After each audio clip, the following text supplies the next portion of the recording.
All right. Good afternoon, everyone. Thank you for joining me today. My name is Brian Ellenbecker. I'm one of the financial planners at Shakespeare Wealth Management. On behalf of everyone at Shakespeare, first, we want to welcome you to today's session. I'm really excited to be presenting this today. It's actually going to be one of the first of what's going to be a series of recurring client education webinars that we're going to offer throughout the year. So we're planning on offering 3 to 4 each year on various topics. At the end, I'll actually provide some details on the next session. I'll be taking questions at the end. If you do have a question, feel free to type it into the chat box, and I'll address those at the end of the presentation, as I mentioned. This session also is being recorded. We'll post the recording to Shakespeare's website in the next few days. Feel free to view it again or share it with others who might have an interest in the topic. So today's topic is Social Security.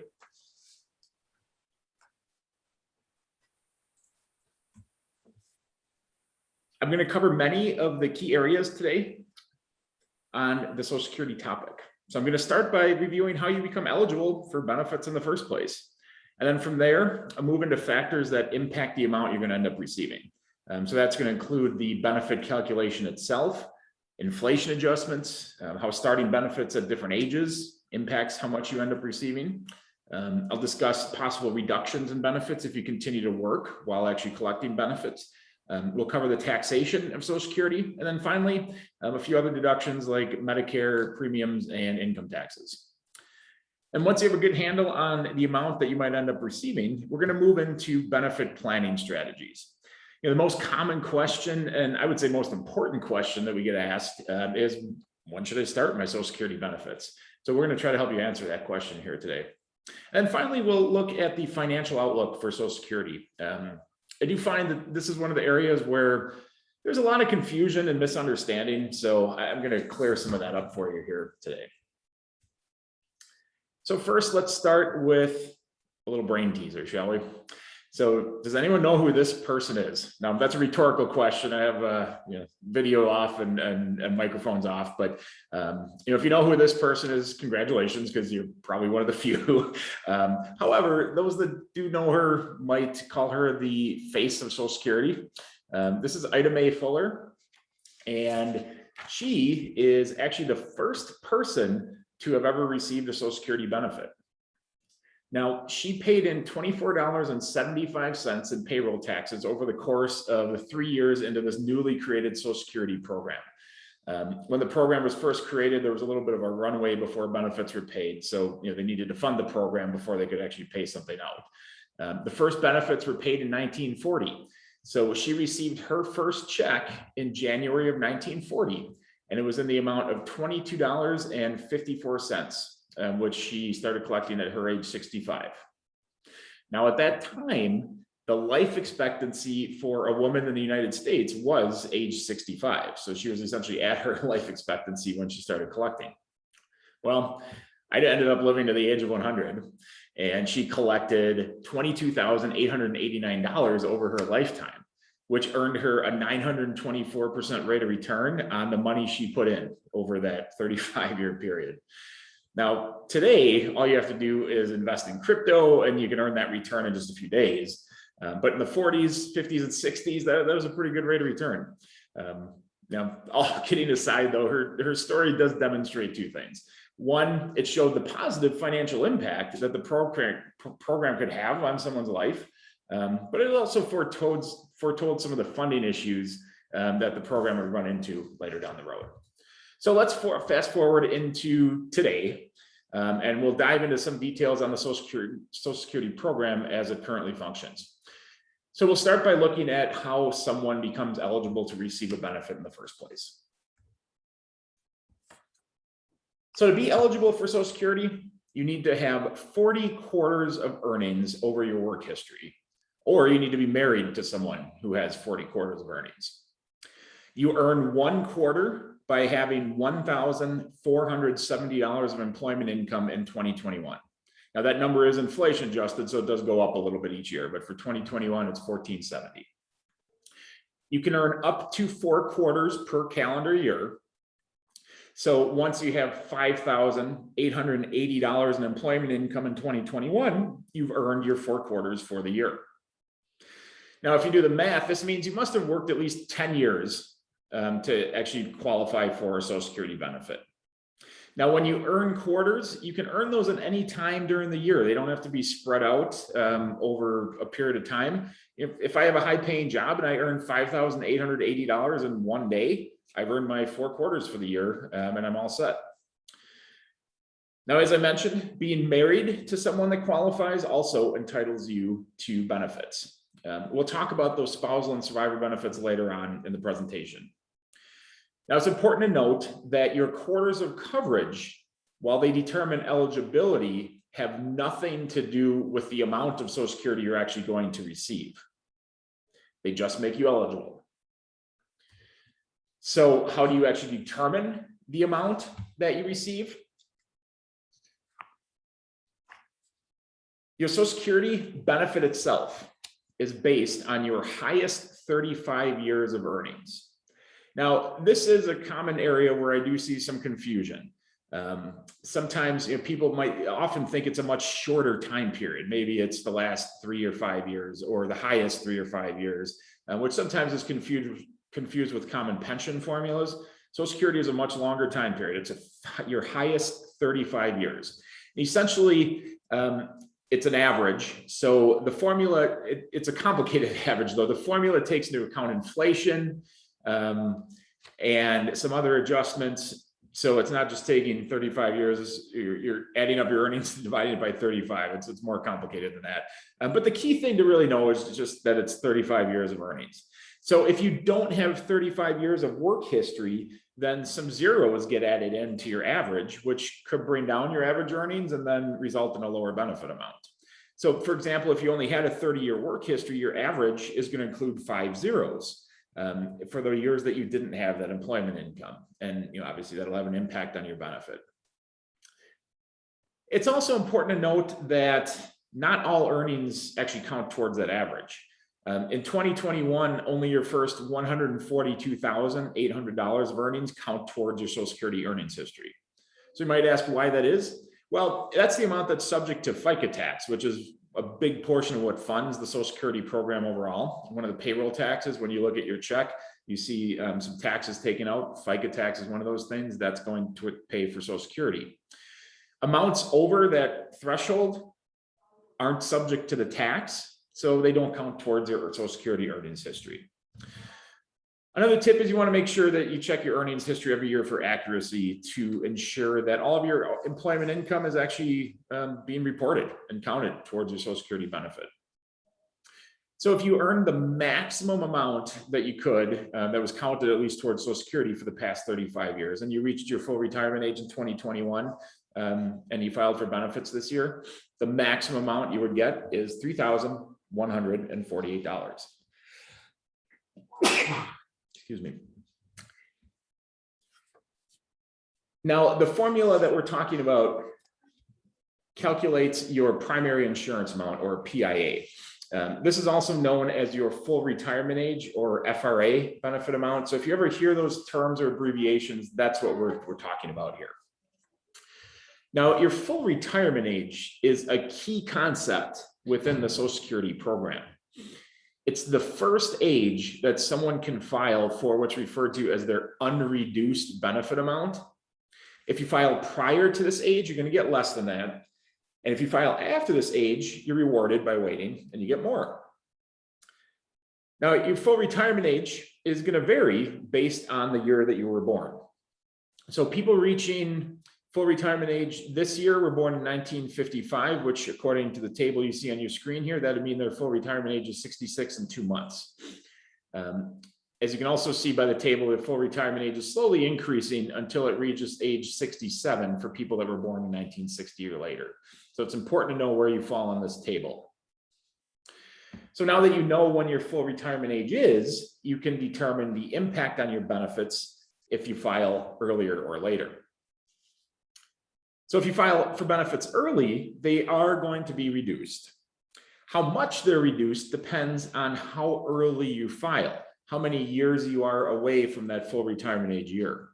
Now, the earliest age that you can file for Social Security benefits is age 62. The latest you would want to file is age 70. Your Social Security benefits are reduced by 6.7% per year for the first 3 years away from your full retirement age. And then it's reduced by 5% for each year beyond the first 3 years. So I know that can be a confusing combination. So let's just look at the slide and figure out what the percentage reductions are at any given age. Now you'll notice I have 2 columns on the slide. We have age, if your full retirement age is 66 in the middle, and if your full retirement age is 67, it's on the right-hand side. If you're in between there, you'll have to kind of extrapolate what the reduction might be. And then the age you might apply for benefits is on the left-hand side here. So if my full retirement age is age 66 and I file for the earliest age I can, my Social Security benefit is going to be only 75% of my full retirement age amount. We can see how that changes at the different filing ages. If I file at age, if my full retirement age is 67, my full retirement age or my age 62 benefit is only going to be 70% of my full retirement age amount. It's a lower percentage because you're 1 more year away from your full retirement age. So there's an extra 5% reduction that gets applied. So again, you can see how those percentages change at other filing ages as well. But the key concept here is the earlier you file, the less you're going to get relative to your full retirement age benefit amount.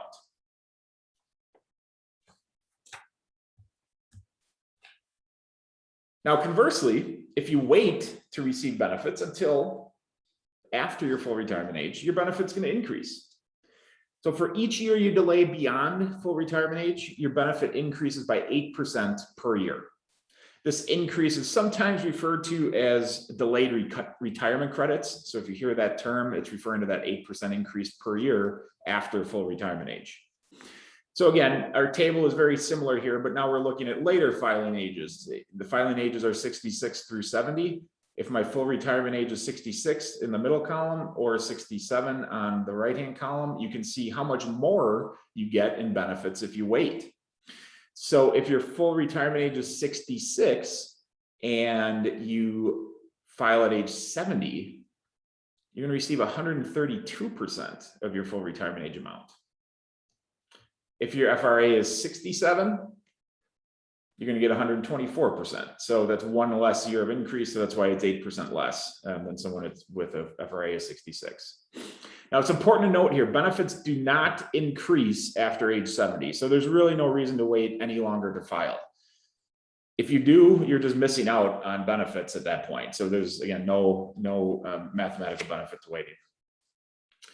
Now, on top of these increases, you also receive a COLA adjustment, an inflation adjustment each year. So if you think of this in terms of an investment return, you're getting an 8% inflation adjusted rate of return each year, risk-free, if you wait until age 70. So that's a really rewarding rate of return. I think if someone offered you that investment, I think most people would jump at that. I know I would. So it's a great, great opportunity and one of the best ways you can increase your retirement income down the road.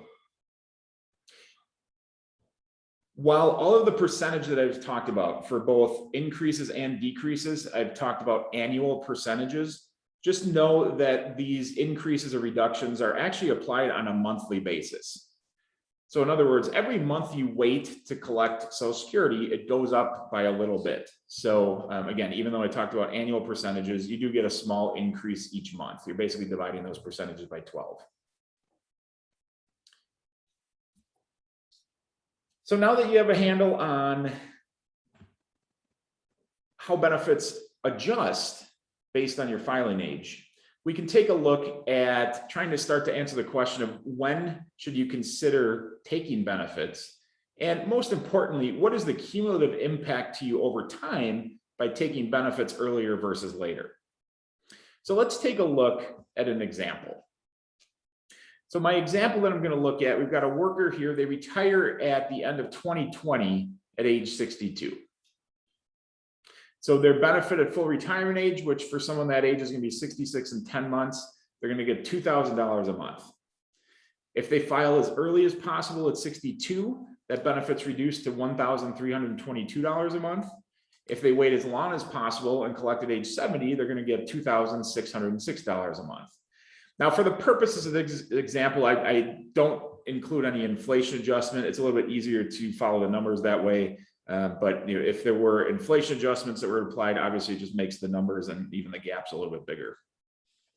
So on the right-hand side of our slide, we can see the cumulative impact of these different filing ages. So when I look at my graph on the right-hand side, the gray bar represents filing age 62, the orange bar at 66 and 10 months or full retirement age, and the dark blue bar at age 70. Each bar represents the cumulative value that I have received at these different life expectancies. So first, if I filed at age 70, how much would I received? I'm sorry, if I filed at different ages, how much would I received if I live until age 70?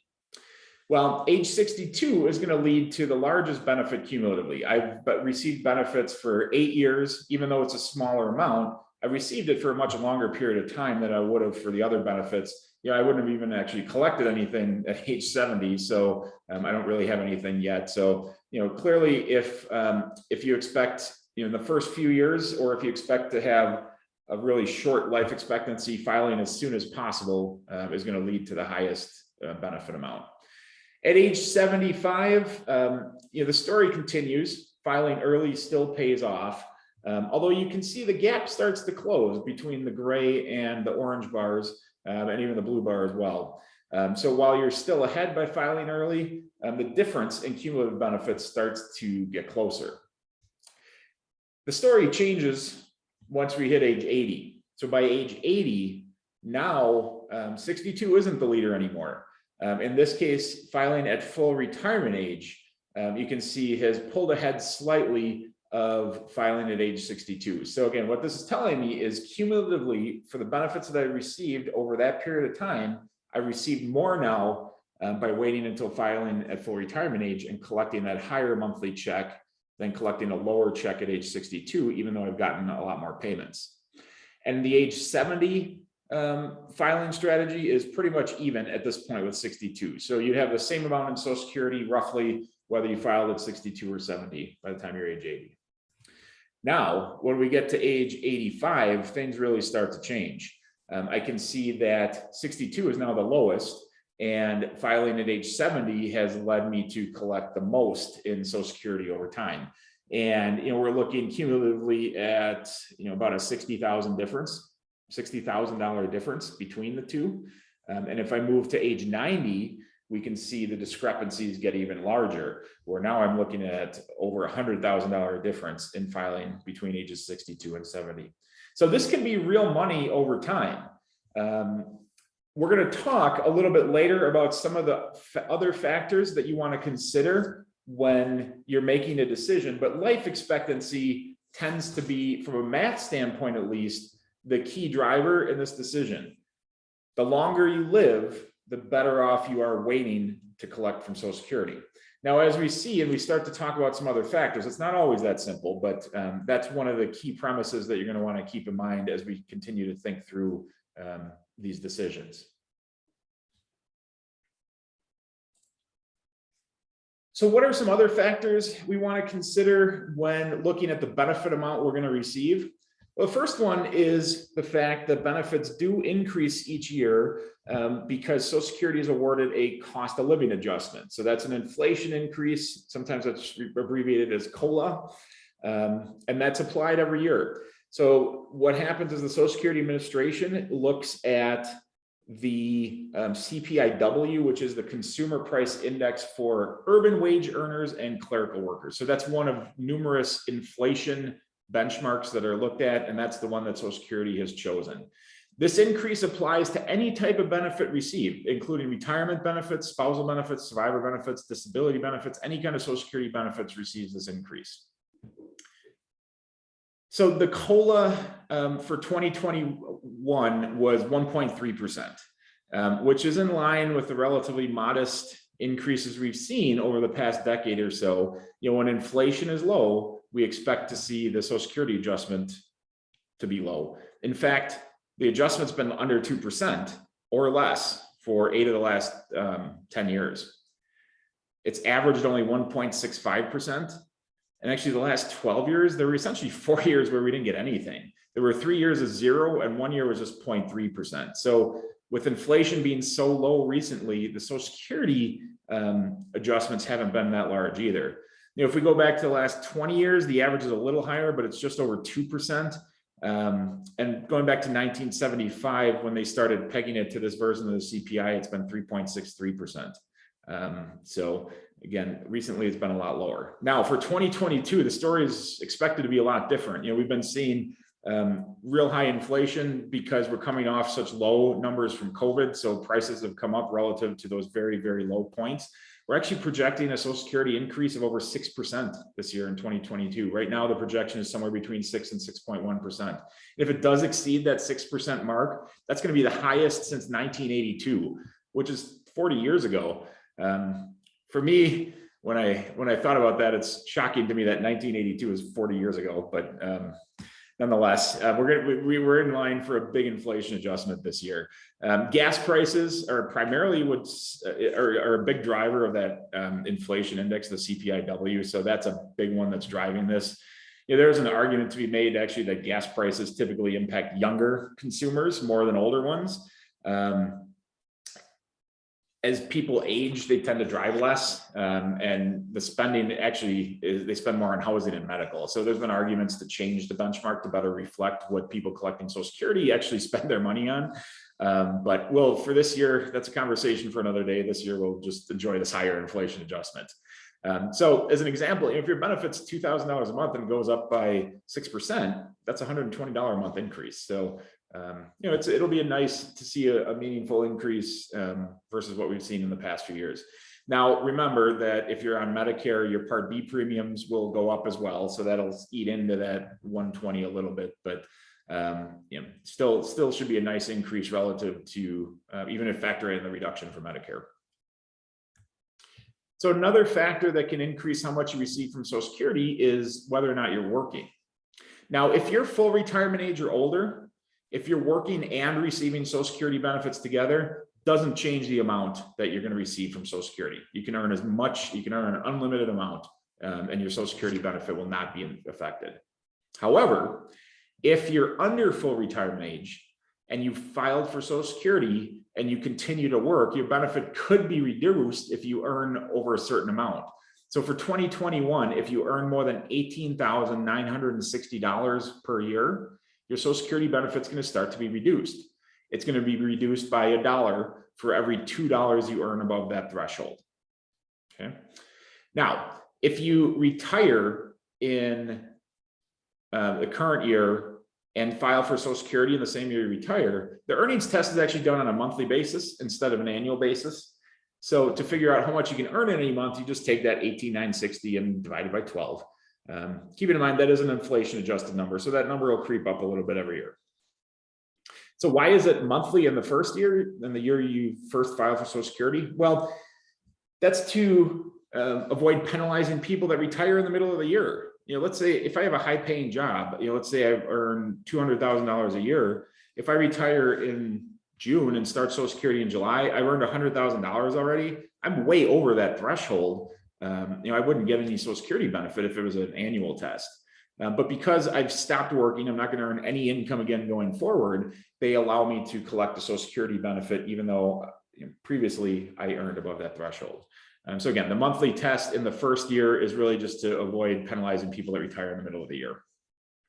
Now, in the year you reach full retirement age, those thresholds do change. They're more generous. In the earnings threshold increases to $50,520, and the benefit reduction is $1 for every $3. So let's look at an example to really try to understand a little bit better how this impacts your benefits. So if I filed for Social Security at age 64, let's say I'm receiving $12,000 in Social Security, $1,000 a month. My employment income is $25,000 a year. So I'm over that $18,000 threshold. My excess earnings, which I figure out just by taking my earnings minus that threshold amount, my excess earnings are $6,040. I lose $1 in benefits for every $2 I'm over that threshold. So I take that 60/40 and I divide it by 2. That means I'm going to lose $3,020 in benefits. So instead of collecting $12,000 a year, I'm only going to collect $8,980. Now, one of the things to keep in mind with this reduction is that it is temporary. These benefits aren't lost forever. So first of all, this test is done on an annual basis. So if next year I didn't have any wages, or I was under the threshold, at least, I wouldn't see any reduction. But once I reach my full retirement age, my benefit is recalculated for any Social Security that was withheld under this earnings test. So I'm going to slowly get my money back through higher monthly benefits when I hit full retirement age. Now, usually the break even is about 7 or 8 years. So you do have to live long enough to collect that higher amount, but theoretically it does get paid back to you over time. Social Security is subject to income tax for a lot of people. It depends how much is subject to tax, though, depends on how high your income is. So the higher your modified adjusted gross income is, the more of your benefit becomes taxable. So if you look at this table, if you file married filing jointly, you should look at the left-hand column. If you file single, you look at the middle column, and the amount that's subject to tax is on the right-hand side. So using married as an example, if your modified AGI is under 32,000, you actually don't pay any tax on Social Security. It's tax-free. If your AGI is between 32 and 44,000, up to 50% is taxable. If you're over 44,000, up to 85% is taxable. Now, these are sliding scales. So for example, when I hit exactly 44,000, if I go to 4401, I don't hit 85% right away. I'm going to climb from 50 slowly up to 85 for the next 10 to maybe $20,000 in income, give or take. It's kind of a sliding scale, depends on how much you collect in Social Security and whatnot. But the idea is the more income you have, the larger percentage is subject to tax. So what is modified adjusted gross income?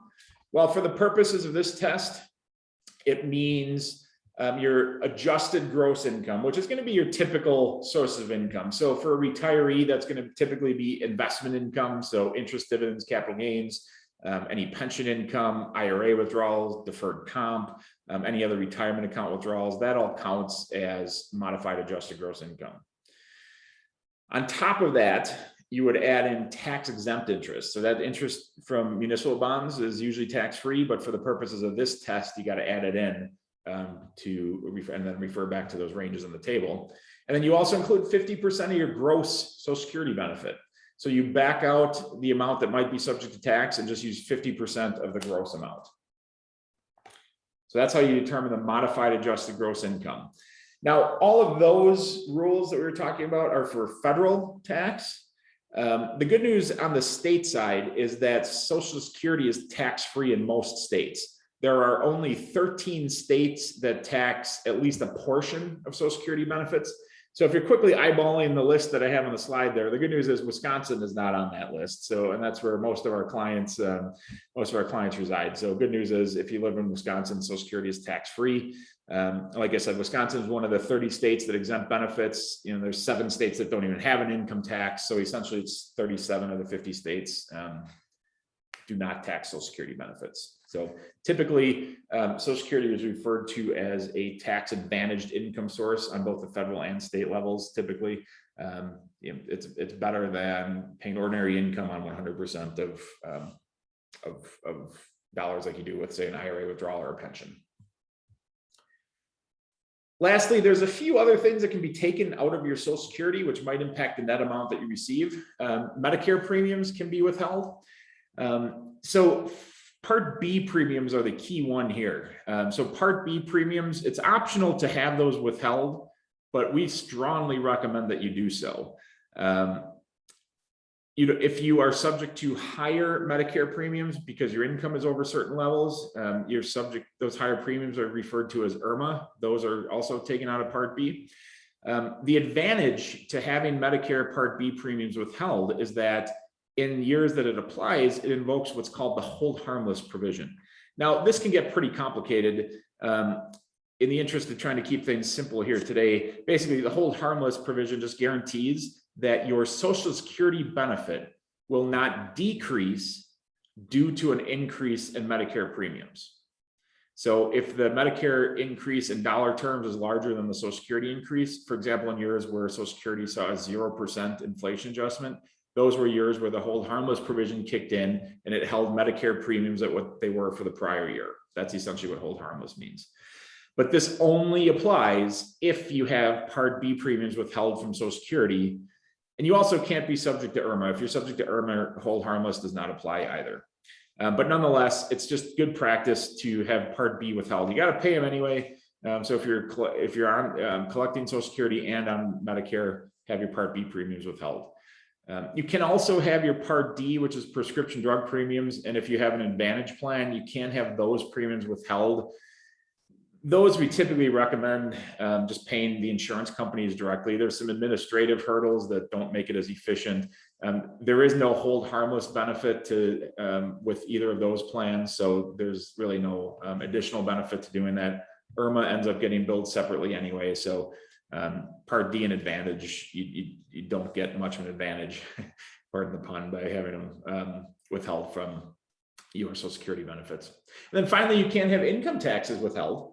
But you can only have federal taxes withheld. They don't do state withholding, which most people don't need because Social Security is not subject to state income tax anyway in a lot of states.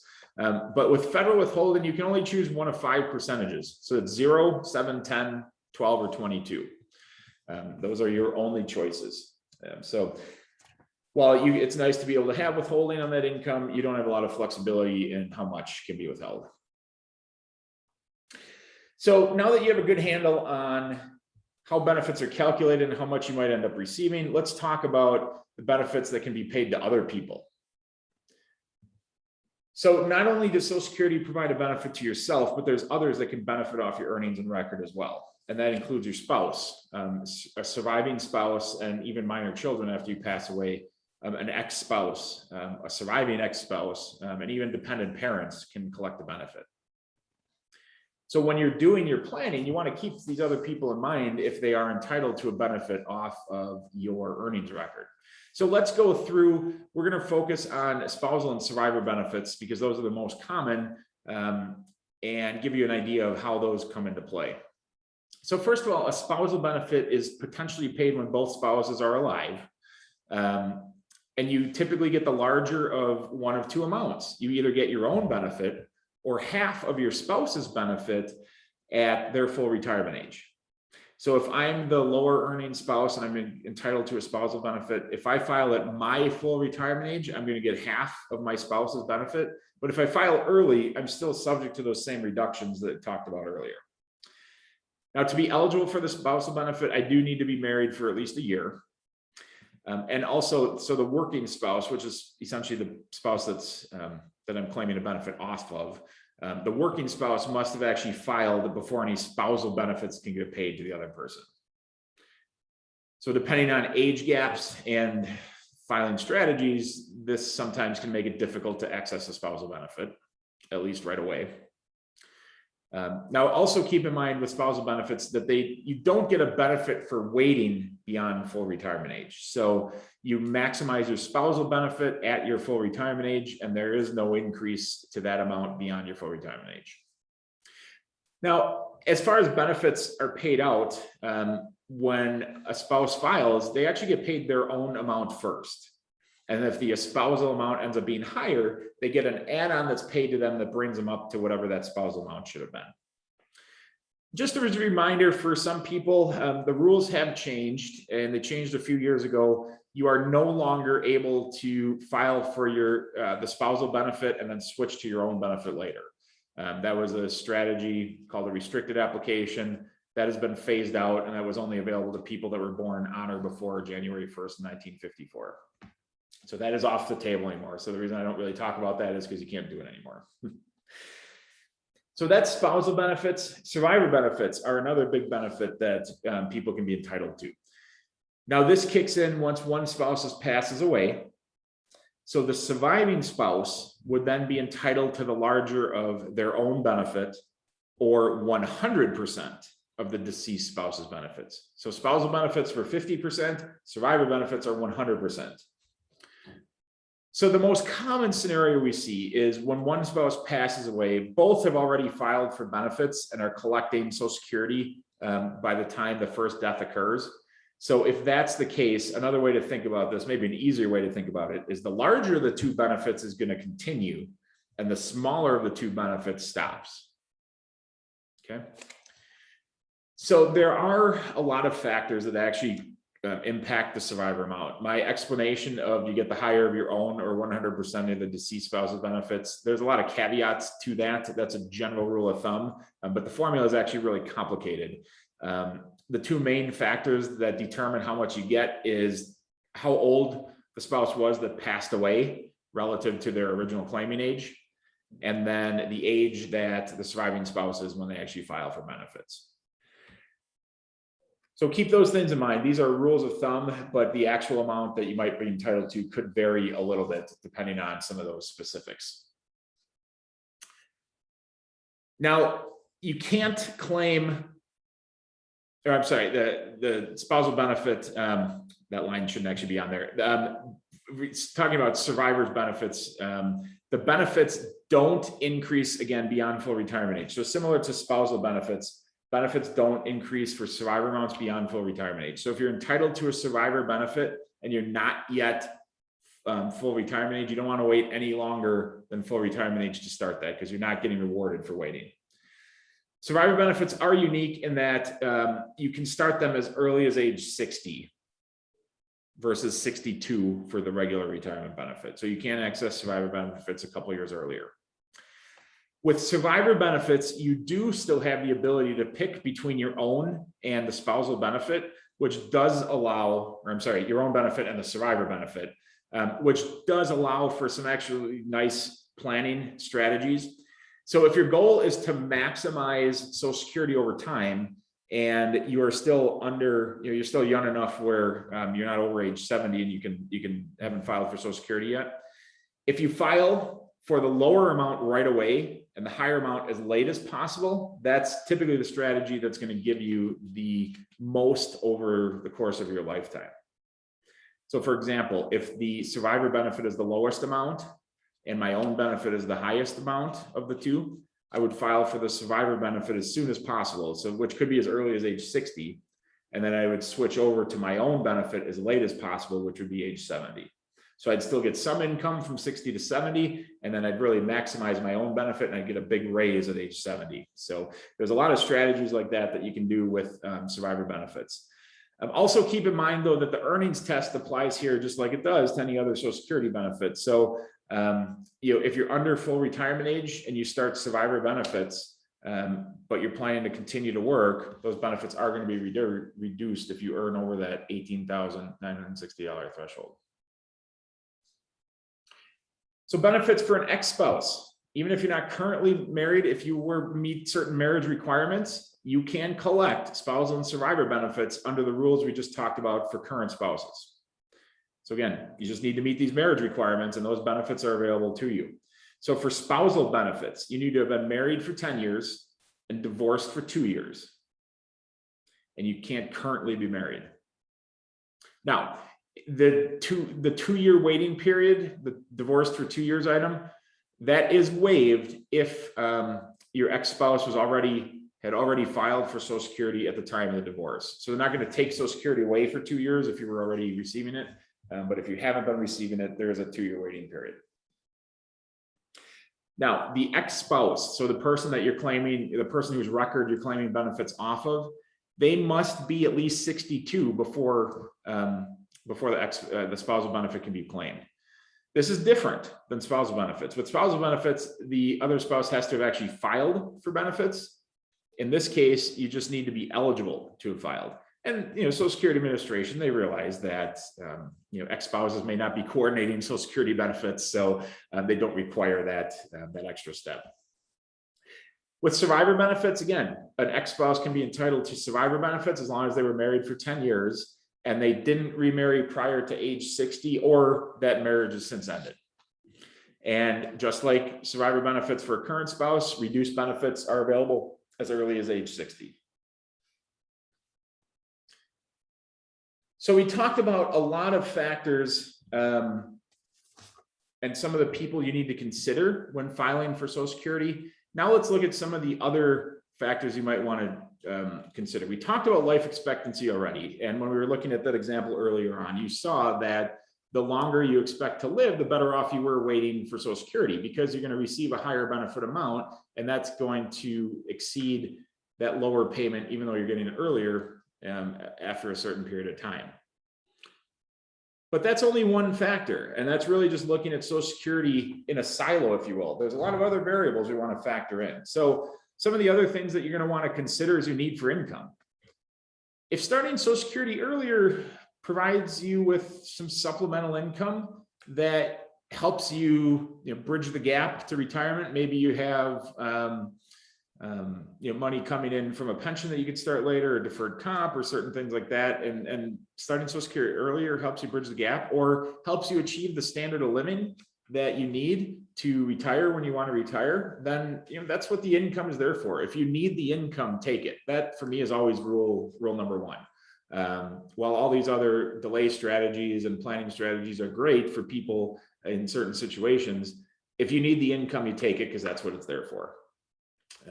The future of Social Security, I'm going to talk about the outlook here in detail in a minute, but some people have the mentality of, I'm going to take it while it's available. I don't know if Social Security is going to be around for me, and I just want to take whatever I can get.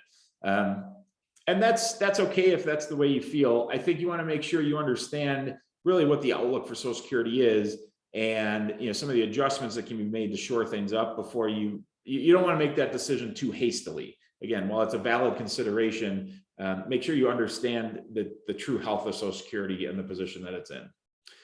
There are Medicare implications to filing for Social Security. If you're collecting Social Security and you reach Medicare age, you do have to enroll in Medicare at age 65 if you're already collecting Social Security. If you're not, you can potentially delay it.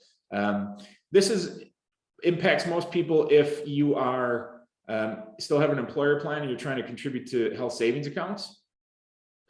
Once you're on Medicare, you can't contribute to a health savings account.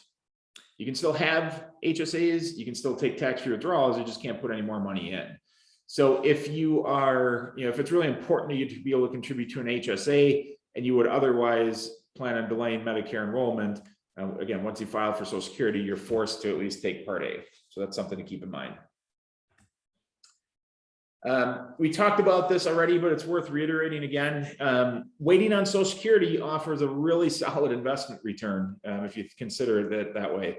Again, it's at 8% increase per year from full retirement age to age 70, plus any inflation adjustments. So that's a really attractive return. And again, one of the best ways to increase your retirement income later on in life. So don't underestimate the power of those delayed retirement credits. Legacy goals. Everyone has goals, money they want to leave to heirs, whether that's kids, other family members, friends. Maybe they have charitable goals. You want to leave money to a charity that is close to your heart. Social Security, while benefits can potentially be provided to surviving spouses and minor children, it's not like you can leave an asset to someone that they can do with as they please. So depending on your legacy goals, maybe starting Social Security earlier allows you to preserve other assets that you have earmarked for an inheritance. So that could be a reason why you might look to start taking it earlier. I talked about this one before, but it's worth reiterating again. It's continuing to work. If you file for Social Security under full retirement age and you still have employment income, you want to make sure you don't go over that almost $19,000 threshold. Otherwise, your benefits start to be reduced. Now, as I mentioned, they will get paid back after your full retirement age over time. But our typical recommendation is you probably don't want to start Social Security until you stop working, unless there's really some extenuating circumstances. And then lastly, health considerations. So by this, I don't mean life expectancy. I just mean your general health and well-being. Sometimes taking Social Security taking Social Security earlier allows you to enjoy that extra income while you're healthy and better able to enjoy it. We all know, we're human. As we get older, our health tends to deteriorate. Maybe we're not able to be as active and maybe go on as many trips, or maybe we're not going out to eat as much as we used to. Having that extra Social Security earlier might allow me to enjoy it better versus waiting on benefits. And maybe I have more income when I'm older, but if I don't really need it, and I wasn't able to, I had to give up things that I'm not able to do now because of my health, maybe that wasn't a worthwhile trade-off. So, that's something people often factor in to these decisions as well. So ultimately, how do I answer this question? We talked about so many different variables. How do I know when I really should start taking benefits? Well, the best way to do that is to stress test different claiming strategies. Now, fortunately, if you're working with a Shakespeare financial planner, we have the ability to help you do this. We can help you sort through all of these tricky questions and your unique personal circumstances to help you understand the pros and the cons of filing at one age versus another. So we have Social Security calculators that help us quantify the income stream that you're going to get, that each person might get over different periods of time. But then we also take advantage of our comprehensive financial planning program, which will run different scenarios to determine what that optimal claiming strategy is. And the advantage of using a financial plan is that you're going to not just look at Social Security in a silo, you're going to factor in all the other circumstances within your personal situation that might impact this decision. So that's going to be your portfolio assets and how you're able to pull money from those. What's your withdrawal strategy? Do you have to take RMDs, for example? Also, we're going to look at the rates of return. If we can project to earn a good rate of return on your investments, maybe it's better to preserve those and take Social Security earlier. Again, we look at those different scenarios and we look at the probability of success as well. What's the likelihood of achieving these certain things in the context of your overall picture? We're factoring taxes, estate planning goals, everything in your situation is factored in when we look at Social Security decisions through financial plan. So if you haven't already filed for Social Security, when the time comes, know that we'll be doing this for you and really helping you work through what tends to be a pretty complicated decision. Lastly, I just want to leave you with an expert tip on some of this point I talked about earlier, and then we'll move on to the outlook of Social Security before I address some questions. So I talked about your earnings statement. It's important to review your earnings history to make sure that it's accurate. It used to be a lot easier because statements were mailed to us and your earnings history was part of that statement. So every year a statement showed up in your mailbox. It was right there in front of you. Most people are going to open a letter from the Social Security Administration. You took a quick look at it. You make sure that number is right, and then you can move on. Now, because statements have moved to online delivery only, that annual reminder isn't as prominent. They do typically send out an email every year, kind of reminding you to take a look at it. But we get hundreds of emails a day. It often looks like junk email, and it's easy to miss. So you have to, I recommend setting a reminder at some point during the year, maybe year end is a good time, or when you're doing your taxes, to go online, pull up your most recent Social Security statement and just take a peek at your earnings. It's important to do that because, as we talked about, your earnings history determines the amount that you're going to receive from Social Security. So if all your earnings aren't getting counted, you're not going to get the full amount that you're entitled to. So remember, it's based on your highest 35 years. So the only time it wouldn't impact something is if it's not one of your highest 35 years, which is going to be pretty unlikely. The good news is if you are missing any information from your earnings history, you can report that to the Social Security Administration and they're able to correct it for you. You just need to call them. You can call them. I got the 800 number on the screen here. You call them, you report the missed entry, and they may ask you for some supporting documentation, which is usually something as simple as like a tax return or maybe your W-2 or a 1099, just showing what you've earned, and they will update your earnings record. So not only does it make sure your benefit calculation is correct, but it's also a security measure. You want to make sure that you have a My Social Security account set up to view your statements, and you can do other things there as well. But it prevents identity theft. And how does it do that? Well, it doesn't let someone else set up a Social Security account in your name. And you might laugh at that, but we hear stories of that happening all the time, not necessarily with our clients, but you read article after article after article from other advisors and planners that have clients that run into these things. So set up a Social Security account if you haven't already, because it'll help protect you against identity theft as well. So lastly, let's take a look at the outlook for Social Security. Now, as I mentioned earlier, this is one of the areas that I do see a lot of confusion, misunderstandings, and I attribute a lot of that to the media. See a lot of what I would call sensationalized headlines saying Social Security system is bankrupt, there's no money, they can't pay benefits. And while it's not the epitome of fiscal health, it's also not bankrupt. So I think it's important to understand the reality of where it's at. There's a famous quote that's attributed to Mark Twain that you might have heard before. It's, "Reports of my demise are greatly exaggerated." I think that applies to the Social Security system as well. Again, a lot of those doom and gloom headlines really imply a much more dire situation than we're actually in. Things are by no means perfect, but again, the system's not bankrupt. So let's take a look at that further. So first, it's important to understand that there are two sources of funding that are used to pay benefits. There's the payroll taxes that the government collects every year, and then there's the Social Security Trust Fund. And then within the Social Security Trust Fund, there are two buckets of money. There's the interest that are paid on the treasury bonds held in there, and then there's the principal investment itself. So currently, the payroll taxes that are collected and then a portion of the interest that's earned on the trust fund have been sufficient to pay the balance. Now, each year, the Board of Trustees issues a report on the financial health of the Social Security program. And this year's report just came out at the end of August. So they'll lay out the current status and then provide a 75-year projection into the future. So the 2021 report states that as currently constituted, which just means that if no changes are made, the Social Security program can pay 100% of the promised benefits until the end of 2034.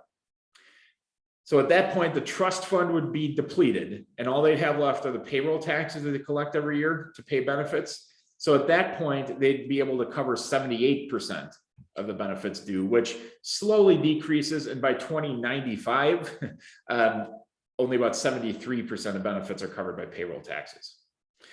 So the immediate impact of COVID was felt in this most recent report. The trust fund is now expected to be depleted 1 year earlier than last year's report. So it was 2035 in last year's report. It's 2034 this year.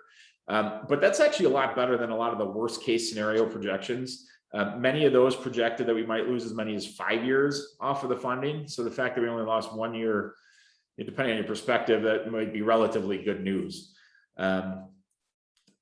So even though Social Security is not facing what I would describe as an immediate crisis, it certainly faces some challenges, as we can see. If we don't do anything, it's going to run out of money and not be able to pay 100% of the promised benefits. The challenge is largely demographic. So as the number of people receiving benefits increases and the workforce decreases, that makes it trickier to cover the benefits. Social Security was designed as a pay-as-you-go system for the most part, where the payroll taxes from the workers are going to trust fund, but now they're being immediately paid out to current retirees. So because we don't have enough people working and earning benefits, that's what's causing this shortfall. The good news is the trust fund, it did grow last year, despite the troubles we had with COVID. So at the end of 2019, the trust fund balance was 2.897 trillion. So that had, so the fund grew to about 2.908 trillion. It had a net increase of 11 billion. So when you look at all the total income of the program was 1.118 trillion. Total expenditures, which 99.4 of that is benefits and then 0.6% is admin costs. Those expenditures were 1.107. The net increase was 11 billion, bringing it up to over 2.9 trillion. So when we look at the income, it's interesting to kind of break this down. So of the income, over $1 trillion is from payroll taxes. Only 41 billion is from the taxation of Social Security benefits, and then 76 billion is in interest. So you can see far and away payroll taxes are the key driver here. But keeping in mind, starting in 2021, it's projected that the payroll taxes plus the the interest income from the trust fund is not going to be enough to pay benefits, and it's going to be time to start dipping into principal, and that's going to then be expected to continue the rest of the way until the trust fund is depleted. So what can we do to fix this? The good news is there are a lot of different ways that this can be fixed.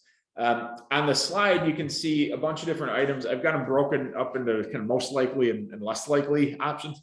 Keeping in mind, anything's on the table. Congress can do anything they want to, assuming they can get the votes. But there have been several bills that have been proposed over the years to try to fix this.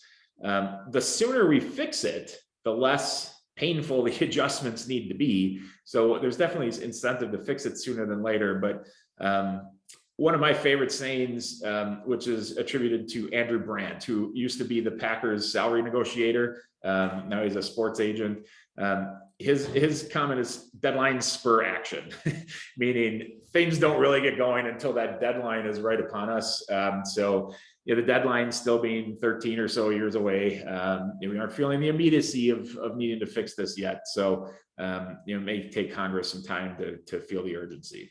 But nonetheless, we could adjust the payroll tax. That's a common thing that's always talked about. So as of today, you need to increase the tax rate by 3.36%. So right now, employers and employees each pay 6.2%. If you're self-employed, you pay both shares, so you're paying 12.4% on the Social Security side.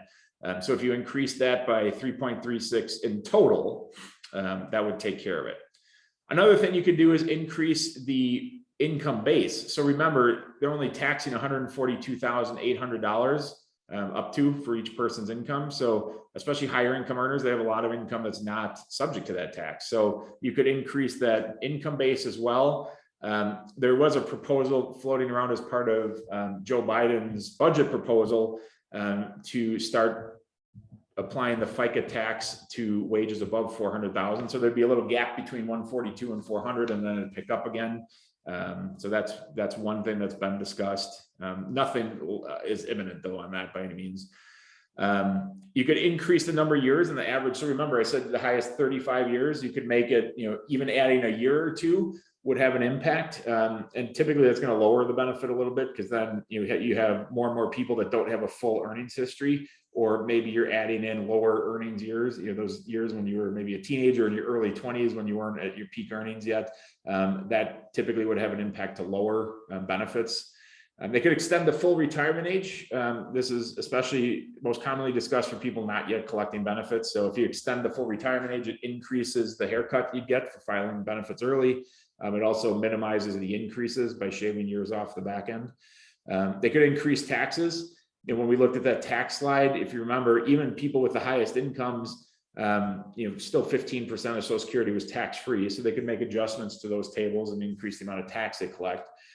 You could reduce the amount of COLA that's applied, the inflation adjustment every year. President Obama actually tried to do this. The legislation passed Congress, and everyone was in such an uproar that they undid it. And you do this by changing the index, changing the inflation index to something that tends to grow at a slower clip.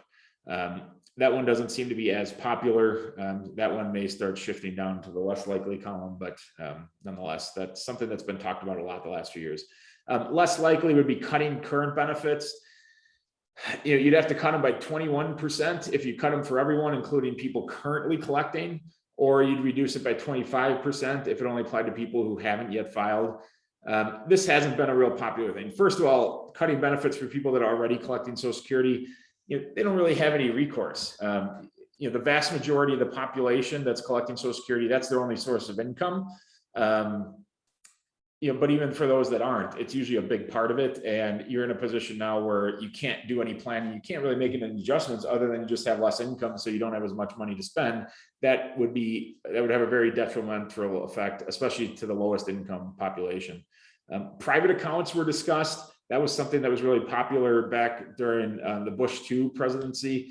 I haven't heard a lot of talk about that lately. So I think that one's kind of fallen off the radar, at least for the time being. And then means testing, similar to the way they started means testing Medicare, in that you could, you pay a higher premium, the higher your income is. You could possibly make some adjustments for means testing, but that doesn't apply as well to Social Security as it does to Medicare, and I think they'd have a real hard time getting something like that done. So what are the key takeaways? First of all, I think it's really important to understand how your benefits are calculated. There are a lot of different factors that can come in to impact the amount that you actually end up receiving. So the better you understand those, the better advice and the better decisions you're able to make. When you start benefits, or when should you start benefits? I mean, that's the key question, right? So understanding the pros and the cons of filing earlier versus later, including the impact it can have on other individuals like spouses, that's critical to be able to make the right decision. And as I mentioned, the best way to answer this question is to run a comprehensive financial plan and stress test those scenarios and see which leads to the best result over time. That way, you know, when you make a decision, what are the trade-offs potentially of making one decision versus the other. And again, your Shakespeare financial planner can help you do all that. So as I mentioned, there's no immediate crisis, but there are definitely challenges with the Social Security system. Congress does need to make some changes in the next 12 to 13 years to shore up the program so they can pay 100% of benefits. But again, the good news is the system is not bankrupt, and even if nothing changes, it'll still be able to pay out close to 80% of the promised benefits. So all is not lost. So before we move into questions, I just want to announce our next webinar. That's going to be held Tuesday, December 7th at noon. We're going to focus on year-end planning tips.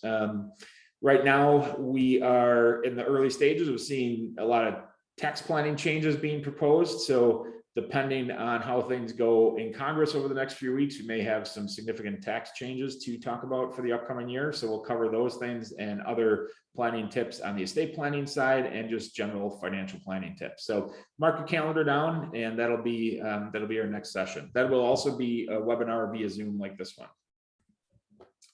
So at this point, I am going to open things up to questions. As a reminder, if you have questions, submit those through the chat window.